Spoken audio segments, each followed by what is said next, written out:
I'm Tyler, and this is the AntiSocial Network. Don't look away. Let the fear wash over you. Very compelling kind of a figure. Odd-looking duck. There's something about his eyes. Hypnotic. A racist, a sexist, uncivil, worse than Hitler. Welcome to your number one source of internet oddity. This is the main thing about my listeners. They're masochists, and they listen to my show just for the pain. Here we host conversations with interesting people across the internet. This idea that hell is a bottomless pit, and that's because no matter how bad it is, some stupid son of a bitch like you could figure out a way to make it a lot worse. Once I establish my theocracy, I will throw you in my dungeon and let you rot for it. You haven't heard of them, but I have. Doctor, turn off my cringe inhibitors. Join us every Friday for discussions on culture, entertainment, politics, religion, and whatever happens to catch our fancy then. Oh, my shrink was right. God does hate me. You could bring civilization to Britain, but you could never bring Britain to civilization. You globalist cock! Social credit deducted. You're probably thinking this is some pretty deep stuff, and you're right. This week we are joined by Dale Ahlquist, the president of the Gilbert K. Chesterton Society in Minneapolis. How's it going this morning? The better for your asking. Thank you, Tyler. I'm glad to hear that. So I guess just to kind of throw a softball your way, how does it feel to be like the leading evangelizer for G.K. Chesterton in the West at the moment? Well, it happens slowly and unconsciously. One day I woke up and realized I was the guy, I guess, and it happened by following my own passion. But at a certain point, I was the go-to person on Chesterton and became sort of his, not only his apologist and his evangelist, but his spokesman, which is nothing but a privilege and a joy. Did you personally start the society, or was that something that you joined and gradually work your way into? It was co-founded by myself and another gentleman, and he has no longer associated with the society. So I've been running it from its beginning. 26 years. Okay. So what was your first introduction to Chesterton then? Was that something as an adult, or was that something you kind of grew up with him with? Well, it's a funny story. A lot of people have heard it before, but I started reading Chesterton on my honeymoon, like so many people do. And that was 41 years ago, Tyler. So I was a evangelical, a Baptist, and a big C.S. Lewis fan. And it was because of Lewis's interest and promotion of Chesterton, and the fact that Lewis was heavily influenced by Chesterton. I finally wanted to get to the thing behind C.S. Lewis, and that turned out to be G.K. Chesterton, and sort of never went back to C.S. Lewis after that. Oh man, I still love C.S. Lewis. I go back to him all the time, but I have a lot of people I know that will swear up and down that Chesterton is the better writer, and there's weedy intellectual fights to be had about who deserve. Well, both of them deserve their credit. So, but what was the state of Chesterton studies at the time that you kind of got into him? Because as I understand it, he kind of had a rather severe decline in popularity across the 20th century. Yeah, that's absolutely right. He died in 1936, and really after World War II, the interest in Chesterton just was waned to almost nothing. And he was still being taught in certain schools for a while, but by the 1960s, no one was reading him really or quoting him. There were just a few stray scholarly studies being done on him. And there was a group founded out of England, but operated in Canada, that revived a society dedicated to Chesterton in 1974, which was the anniversary of his birth, his centennial. And they created a scholarly journal called the Chesterton Review. And it was a very small group. But there were a few local Chesterton societies that started meeting. And that was, I got involved with a Midwestern group in the 1990s, and that led to the start of what was then the American Chesterton Society. So when I started reading Chesterton, Tyler, only 6 of his books were in print. And, he wrote over 100 books. And, right now there's well over 70 of his books are back in print. When did the kind of modern uptick on Chesterton really kind of take off? Because it seems like circa about 2016, that's when I started hearing his name come up in, you go back before then, you'll hear the old Buckley joke of Latin puns and Chesterton quotes. But if you didn't, there was when did that uptake where it stopped being like a weedy intellectual curiosity into something where he's become more of a lay saint? Well, the popularity, I think, has to be attributed in part to a television show that I hosted on EWTN. We started about 2001, and that brought Chesterton to a very wide audience for the first time in 2 generations, and that's where there was an uptick that was noticeable at that point, to the point that people were starting to form local Chesterton societies around the country. We had 70 local Chesterton societies going, and people were starting to read them and teach them in schools again. So it was throughout the first decade of the 21st century that the rise in popularity happened. Well, I'm not familiar with the television show. Where did that play? That was on EWTN on the Catholic Global TV network, and it was enjoyed by Catholics and Protestants alike because it was a show just unlike any others. It was just an unusual show dedicated to Chesterton. I would sit in a wingback chair that looked like the set of Masterpiece Theater, and then there was it would cut to clips of an actor portraying Chesterton, reciting his glorious prose, and it was a really interesting little back and forth as we just were exposed to all of Chesterton's thinking. The show was on. We filmed 7 seasons, and it was on for 15 years on prime time on EWTN. Is that still in circulation somewhere, or is that? It's in reruns. It's just like Gilligan's Island. So there's no giant, massive DVD collection out there of the show that's available. That's okay. Yeah, you can get the DVDs from. You can go to chesterton.org or from EWTN. You can get the DVDs of the shows. Well, speaking of the Catholics and Protestants, what kind of how much of a diversity of people approach you about Chesterton? Because obviously I'm on the more Protestant side, but Chesterton himself is obviously Catholic, and he means so much to to us, especially a lot of lay Catholics. What kind of how diverse is the audience for Chesterton at this point?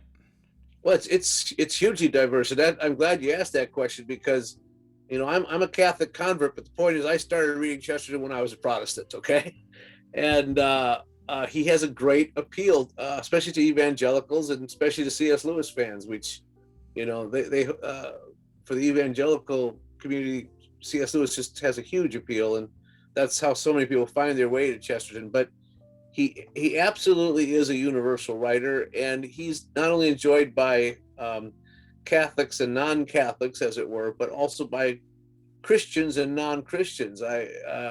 It's amazing how he has an appeal even among unbelievers, because they're drawn to his beautiful prose, his great common sense.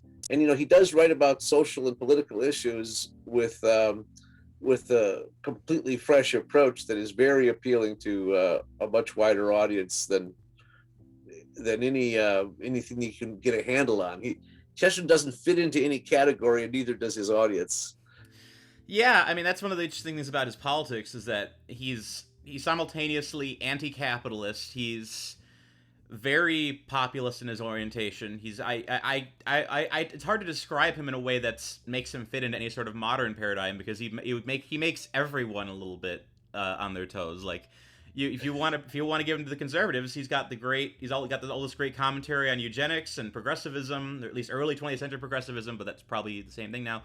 But but then at the same time, he'll go after his own side, nominally speaking. But he doesn't give his fellow religious people too much leeway. He holds people to very, very high standards.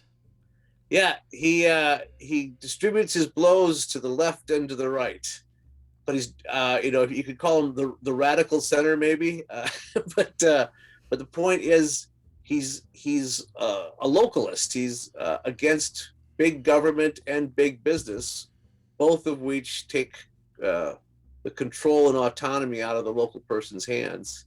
And his politics and his economics are family based as opposed to individualism or socialism, and I think that's what's so refreshing. He doesn't fall into the easy categories, and he doesn't let anyone get away with using catchwords as a substitute for thinking. Was he the one that proposed distributism, or was that something that he just popularized? Well, he and Hilaire Belloc were his colleague in the early 20th century were the ones who proposed distributism. That's what they called it, and it was Belloc who came up with the name. Everyone hated the name, including themselves, but they never changed it. And we've been living under the burden of the name, but we in the last few years we just have canned the name. We don't call it distributism anymore. We just call it localism, because that's a much easier way to understand what the principle is. But it's based on the idea of small ownership, widely distributed, but not distributed by authority, but it's a grassroots movement that people should work for themselves and own their own property. It's clearly against big business and big government. So I know that the people who don't like distributism still call it distributism. So because you'll find like articles on like Reason or other websites where they'll go after it really hard. I don't know if any anti-capitalist progressives have gone after it. Probably because they don't like the localism aspect of it, where it's right. They don't want the small community where you have obligations and where you have to obey some sort of rules. So I can imagine it's a hard sell at times, but well, we don't have to sell it, we just do it. I guess the Amish model works. Like, you just gotta get your own group of people together, and you live out your principles, and if people find that appealing, they join you. I guess that's the best way to handle it. The other perfect example of it is microbreweries. Nobody can argue that that's a bad thing, except maybe Budweiser thinks it's a bad thing. I know people that don't like IPAs that say it's a bad thing, but that's more of a taste. Yes. There's no disputing with those people. Yeah, I don't even like beer at all. But I like microbreweries. Well, it's not to go too far off on a tangent, but it's a great resuscitation of the old world drinking culture that kind of died in Prohibition. It's like, yeah, Chesterton was an ardent critic of Prohibition. Oh, I haven't read any of his stuff on Prohibition, but I can only begin to imagine. Yeah. Did he come? When did he do his big America tour? Was that during Prohibition? He actually made 2 American tours, and they were both during Prohibition. Ooh. And he demanded to be taken to a speakeasy. So he's decided to become a career criminal now. Okay, yeah, great. The one thing that's interesting about him is that he noticed that it created an industry with people brewing their own beer. And he said, maybe we should prohibit everything, because that way people will start doing things for themselves. That's a very Chesterton sentiment. I mean, yeah. I know you read Ethan's book. Where one of his opening chapters was on cheese, and I like that he came to the same conclusion on that, which is Ethan came to the conclusion where if Chesterton saw the modern cheese industry, he'd probably want to kill himself, just because and nowadays there's just so little diversity in local food culture. Well, yeah, that's Chesterton's point. He's talking about that in his own lifetime. The idea that in Europe, every valley that you go into has its own cheese and its own wine, and that's the sense of localism he was trying to preserve. And it's just not you don't see that at all anymore. I mean, every town is like every other town now. Like I just did an essay for one of the blogs I write for, talking about you drive from upstate New York to Chicago, and you're going to be greeted by 100 McDonald's and nothing else. Like that's right. There's a very disturbing and frustrating gentrification of the landscape that's just brought upon by like utilitarianism. Well, Chesterton says when Marx said you have nothing to lose but your chains, he may have been referring to chain stores. I like that. I he's not wrong. I mean, not wrong at all. Yeah. Did Chesterton write a lot on Marx? Yeah, he excoriated Marx and points out that it's irreligion is the opiate of the people. I was curious if he would be at all interested in his in Marx's alienation ideas, like because obviously Chesterton had problems with capitalism. But obviously he's not going to like the parts of Marxism where they say that religion is the opiate to the masses. I can't imagine. Well, like I said, he twists it around. He says it's irreligion is the opiate of the people. Well, there you go. He got Marx got that wrong, and he takes Marx apart because Marx is a complete materialist, and you simply can't explain history with just materialism. There's free will. And that's why it's so funny that Marx says everything's inevitable, yet he attacks religion because religion messes up his whole theory. Yeah, I can't imagine why. It's almost like he's not, engaging in truth. Who would have guessed? But right. So, back to the earlier point on Chesterton falling out of favor. Was there a reason why he kind of became less popular over time, or was it just a natural? Yeah, well, Tyler, I'll give you my three theories of why he lost popularity. There are three different theories, and all of them are correct. Okay. Of course. So one of the things that happened when he died was that he stopped writing, and this happens with a lot of writers. But we know him through his books, but he was primarily a journalist while he was alive, and that's what people mostly read him in the newspapers. And when he stopped appearing in the newspapers, people stopped reading him. He had certain books that remained in print from the time they were published. The Father Brown stories, Orthodoxy, Everlasting Man, those books were always in print. But he was not known primarily for his books, but for his journalism. And that was one of the main reasons for his popularity in his lifetime. And he was also very in demand as a public speaker. And his 2 trips to America, people just thronged to go see him and hear him speak.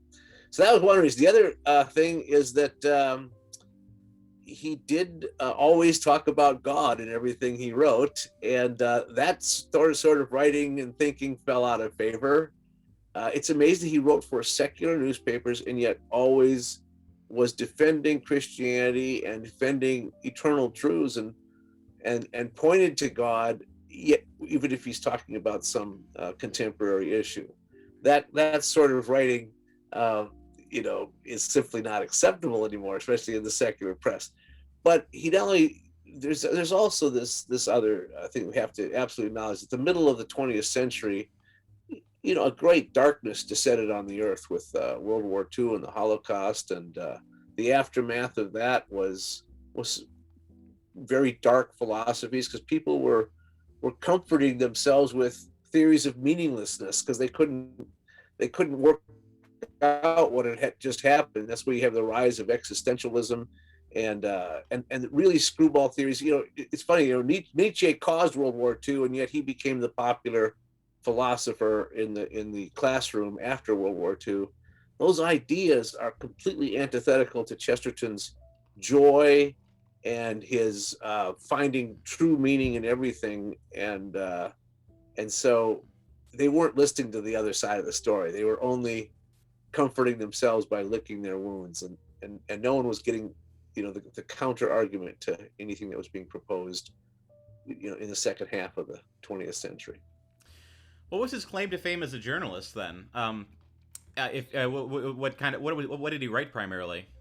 He wrote literary essays, and he wrote about everything. He wrote about whatever he wanted, and he was a columnist for a couple of big newspapers, the Daily News and the Illustrated London News. And when he got the columnist job for the Illustrated London News, that was his bread and butter. He wrote for that for 31 years, a weekly column. And when his column came out in the Daily News once a week, their subscription, their sales would double because people would buy it just to read Chesterton's column. But a lot of the great essays that we know about from Chesterton, that are so popular, like On Lying in Bed and What I Found in My Pocket and the 12 Men, very immensely quotable essays. Those were originally newspaper essays.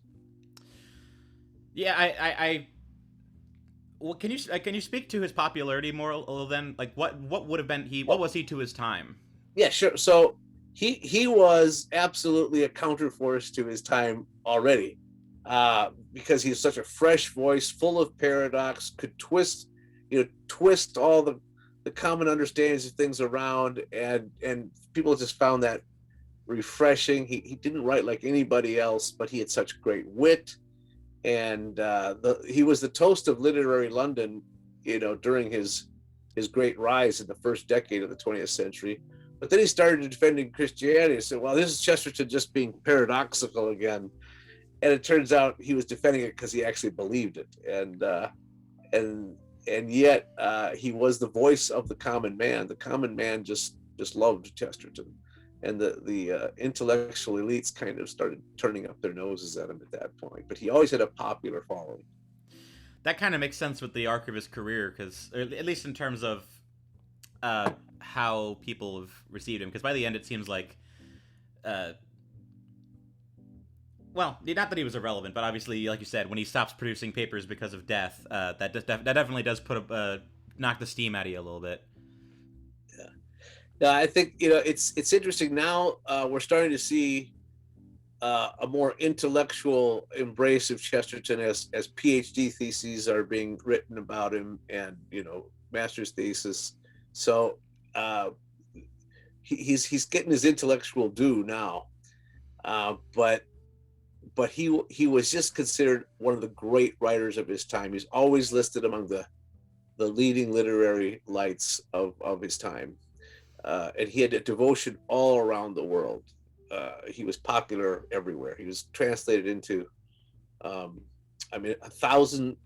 There's 1,000 translations of his books. So where does that leave him in in the year of our Lord 2022, where he's now having this massive resurgence? Like, what is it about him that makes him so prophetic in your eyes? Yeah, well, he's prophetic because of what he wrote. He seems to be writing about what we're going through right now. In 1926, he says the next great heresy is going to be an attack on morality, especially on sexual morality. He says that in 1926, and he really forecast that when we started to have a popular acceptance of divorce, that it would lead to the breakup of the family. He predicted that contraception would lead to abortion, to the acceptance of abortion and infanticide and euthanasia. He predicted those things in the 1920s, and so you pick him up, you read him now, and you feel like he's writing about the time right now, but he does it again with such a great turn of the phrase, but it's so astonishing. Well, how did he know that? That's what you feel when you're reading him now, and so that's why he's being enjoyed in 2022. Well, speaking of knowing him in 2022, you have a book that just came out. Could you tell us about that? Yeah, well, it's the story of the family, and it's there you go. You can see it there. I have a copy. I just left it in the other room, so it is. What I've done is it's a pure Chesterton book. I have just gathered his writings on the issue of the family and laid it out in a very accessible way, drawing from hundreds of different sources. So it's a combination of poetry, one-liners, short excerpts from books and essays. The subtitle of the book is Chesterton on the Only State That Creates and Loves Its Own Citizens.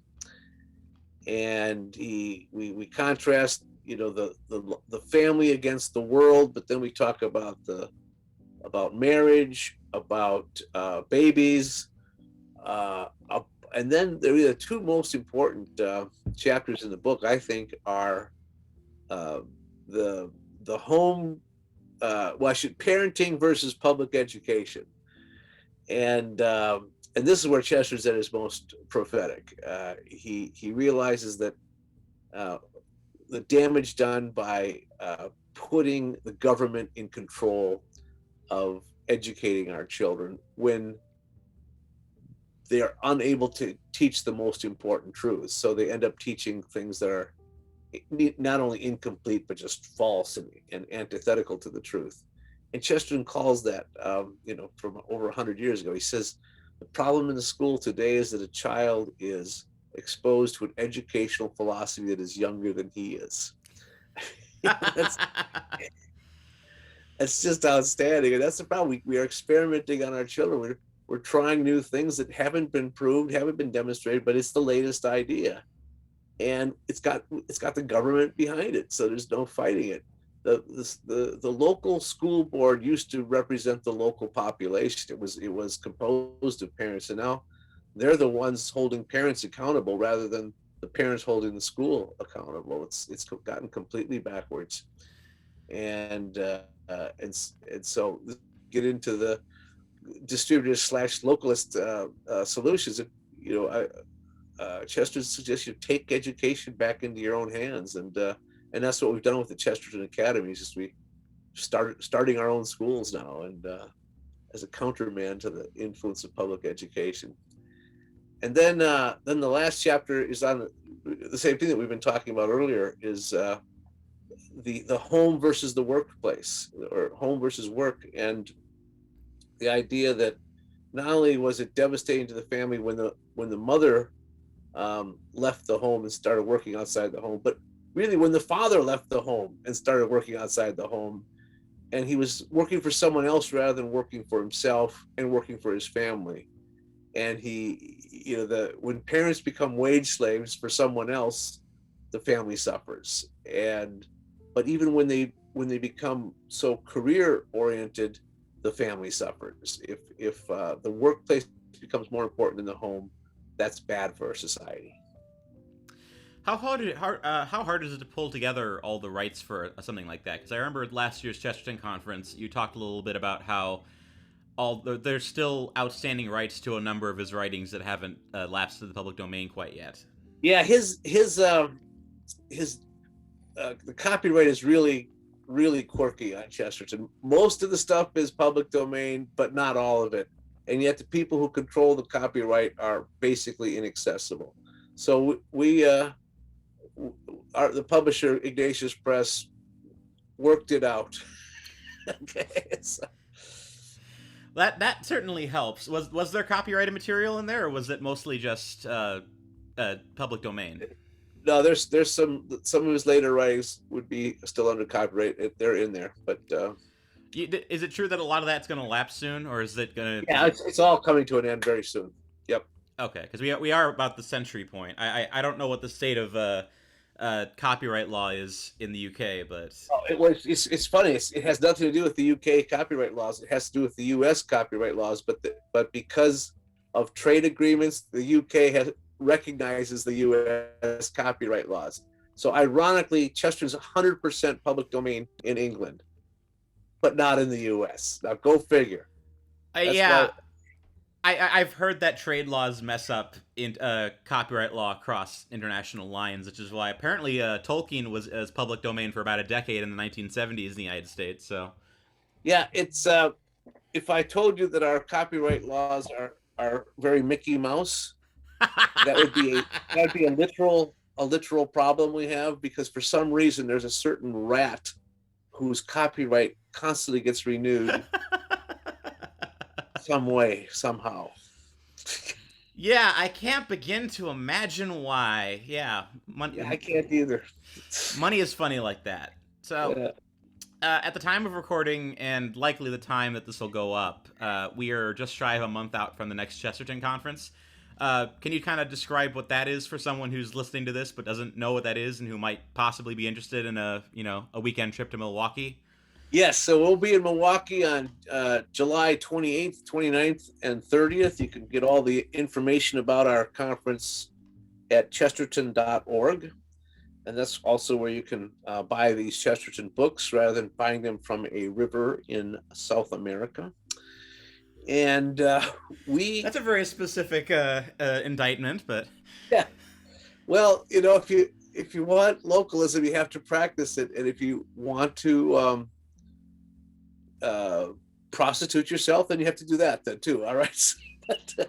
But yeah, we have a great collection of people who get together every year, who there's great talks given. It's spiritually edifying, it's intellectually challenging, and it's always a lot of laughter and a lot of fun, because it's a joyful group that gets together. The emphasis this year will be, it is the 100th anniversary of Chesterton's conversion. And when Chesterton said, becoming Catholic doesn't mean leaving off thinking, it means learning how to think. And so the theme will be, learning how to think. But we'll have talks on localism. We will have, there's going to be a great talk on Chesterton and autism from a gentleman who is autistic, who's going to argue that Chesterton may have been autistic. Possibly the reason for the concentration of his great talent.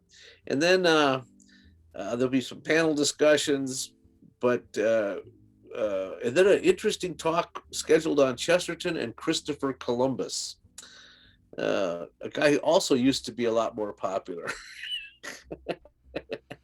and so they'll really some fun gatherings. But if you really think that you should spend a weekend having a really good time, well, then you should come to the Chesterton Conference. It's a totally joyful experience. So July 28th through 30th.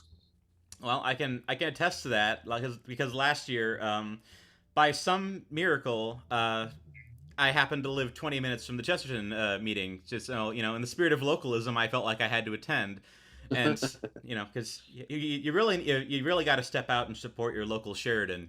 They really need your help, but.